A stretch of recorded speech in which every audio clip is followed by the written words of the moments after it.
Hello friends, कैसे हैं आप। आज हम बात करेंगे प्लूमेरिया प्लांट समर केयर पर। प्लूमेरिया को हिंदी में चंपा भी बोलते हैं। ये पेरेनियल प्लांट होता है, यानी पूरे साल भर चलने वाला प्लांट होता है।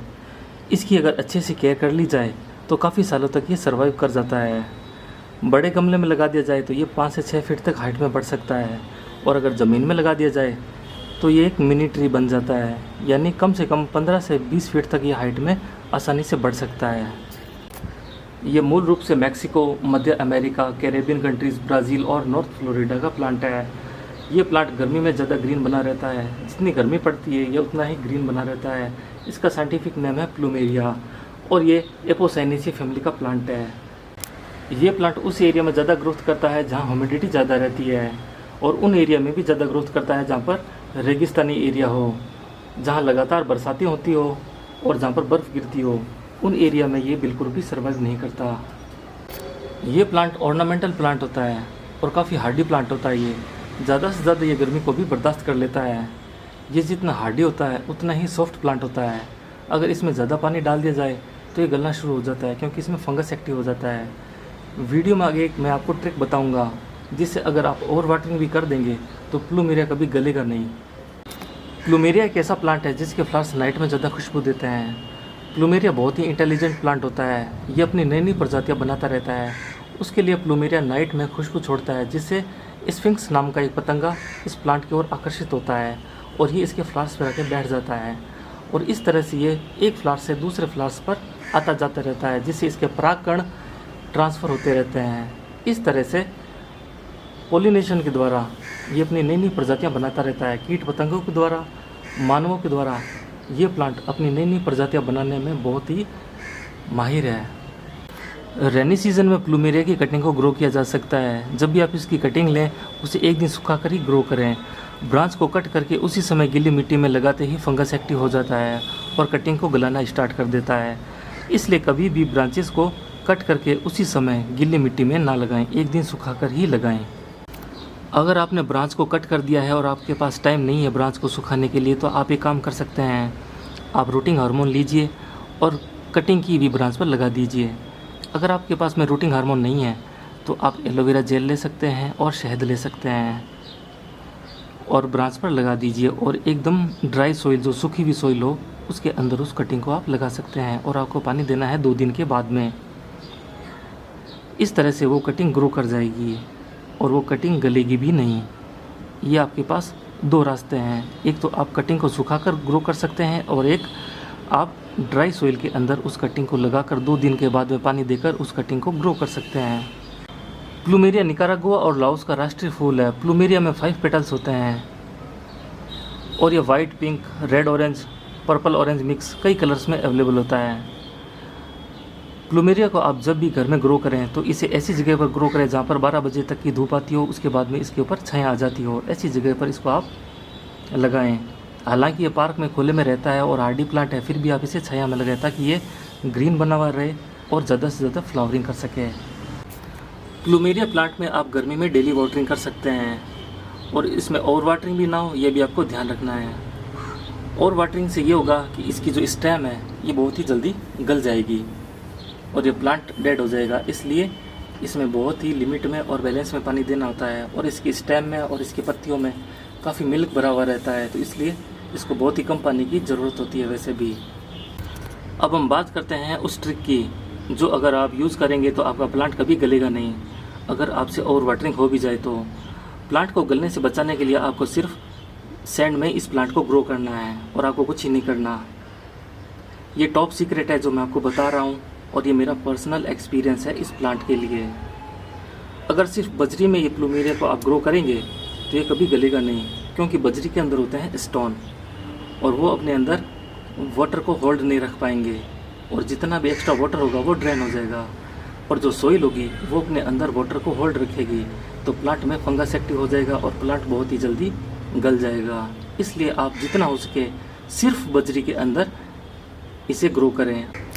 आप मेरा ये प्लांट देखिए, इस ग्रो बैग के अंदर मैंने इसको ग्रो किए हुए 3 साल हो गए हैं, और ये प्लांट काफ़ी बड़ा हो गया है, इसकी स्टेम मोटी हो गई है, काफ़ी हेल्दी है। इस बजरी के अंदर, इस ग्रो बैग के अंदर ओनली बजरी है, इसके अंदर कोई भी सोइल नहीं है, सोइल का 1% भी नहीं है इसके अंदर। इसके अंदर मैं कंपोस्ट मिला देता हूँ।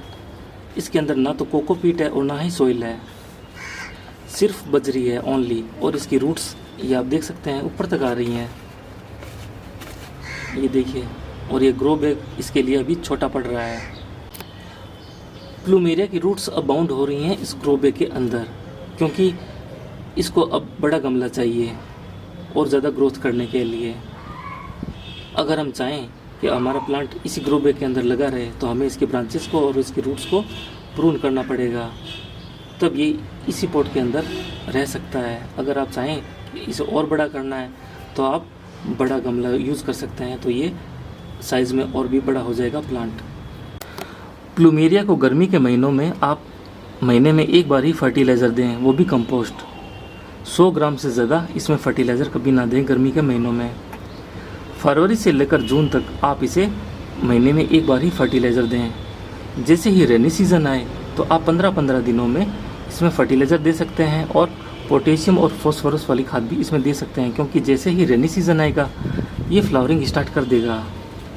और विंटर में भी आप इसमें बिल्कुल भी फर्टिलाइज़र ना दें, क्योंकि विंटर में ये अपनी सारी लीव्स गिरा देता है, सिर्फ इसकी ब्रांचेज ही बचती हैं।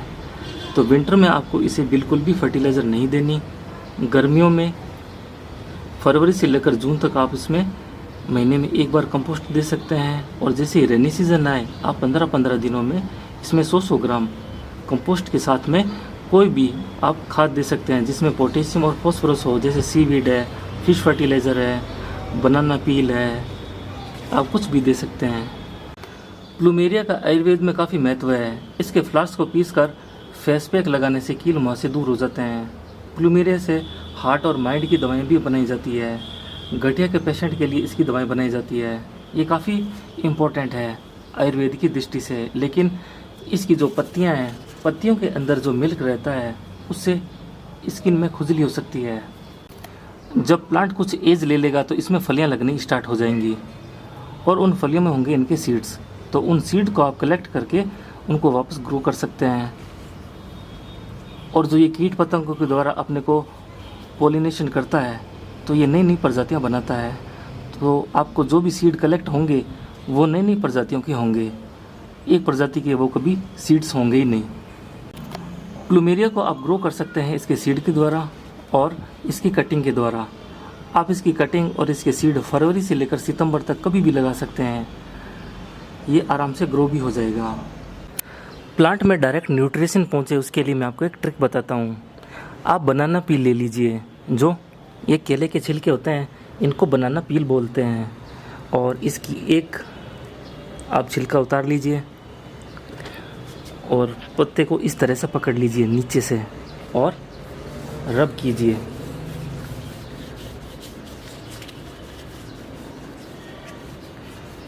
जो प्लांट के एपेक्स एरिया होते हैं, यानी जो ऊपर वाली शूट्स होती हैं, उनके ऊपर ऐसे घिसिए। ये जो न्यूट्रिशन होगा बनाना का ये डायरेक्ट प्लांट को पहुंचेगा। इससे प्लांट में फ्लावरिंग बहुत ज़्यादा होती है। आपको सभी पत्तों में नहीं करना, ओनली 5 से 6 पत्तों में आप इसे घिस सकते हैं।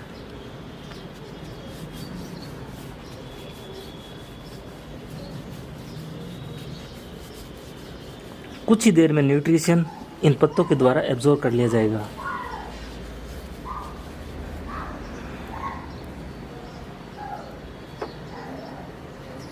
अब मैं दूसरा छिलका लेता हूँ और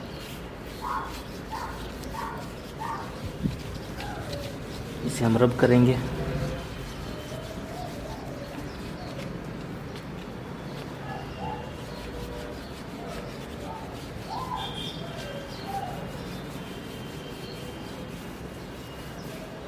इस तरह से केले में मौजूद potassium, phosphorus, nitrogen, iron, calcium सभी इस प्लांट को मिल जाएंगे। और आप देख सकते हैं ये सारा इस पत्ते ने एब्जॉर्ब भी कर लिया है।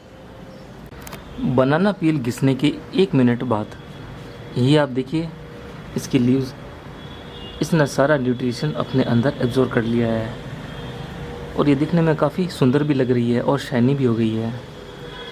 ये देखिए इसके ऊपर जितनी भी मिट्टी थी वो भी हट चुकी है।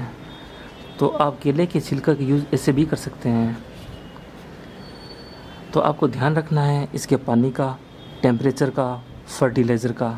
तो आपका प्लांट सालों साल ऐसे ही हेल्दी बना रहेगा और अच्छे से सर्वाइव करता रहेगा। आई होप आपको इन्फॉर्मेशन काफ़ी अच्छी लगी होगी। थैंक यू फ्रेंड्स, फिर मिलेंगे किसी नए वीडियो के साथ। तब तक अपना बहुत अच्छे से ख्याल रखें। थैंक यू, और इस वीडियो को ज़्यादा से ज़्यादा शेयर करें। Thank you.